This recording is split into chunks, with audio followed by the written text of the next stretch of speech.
உலக சுகாதார தினமான ஏப்ரல் 7ஆம் தேதி சுகாதாரத்துறை அமைச்சர் விஜயபாஸ்கர் வீடுகளில் வருமான வரித்துறையினர் சோதனை செய்ததில் முக்கிய ஆவணங்களும் பணமும் சிக்கியுள்ளது. வருமான வரித்துறை அதிகாரிகள் விஜயபாஸ்கரிடம் தேர்தலுக்கு செலவுகள் செய்த ஆவணங்களை தாருங்கள், சேகர் ரெட்டியிடம் எவ்வளவு கொடுத்துள்ளீர்கள் உள்ளிட்ட கேள்விகளை அடுக்கிக் கொண்டே போக, விஜயபாஸ்கர் ஓபிஎஸ் இடம்தான் பணம் கொடுத்துள்ளேன், ஓபிஎஸ் பணம்தான் சேகர் ரெட்டியிடம் இருக்கிறது, நத்தம் விஸ்வநாதனும் ஓபிஎஸ் இருவரும் ஒரு தீவை வாங்கி இருக்கிறார்கள் என்று சொல்லியுள்ளார். அதற்கு வருமான வரித்துறை அதிகாரிகள் ஓபிஎஸ் பற்றி பேசாதீர்கள், எங்கள் கேள்விகளுக்கு மட்டும் பதில் சொல்லுங்கள் என்று அழுத்தமாக கூறியுள்ளார்கள். அமைச்சர் விஜயபாஸ்கர் தினகரனிடம் வருமான வரித்துறையினர் செயல்பாடுகளை சொல்லிவிட்டு நம்மிடம் நெருக்கமாக இருப்பவர்கள்தான் அனைத்து தகவல்களையும் தவறாமல் கொடுத்துள்ளார்கள் என்று சொல்ல, தினகரன் திவாகரன் மீது சந்தேகப்படுகிறாராம்.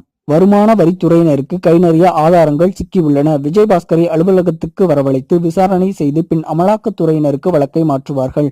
அமலாக்கப் பிரிவினர் விஜயபாஸ்கரை கைது செய்வார்கள் என்று கூறுகிறார்கள் சென்னை வட்டாரங்கள்.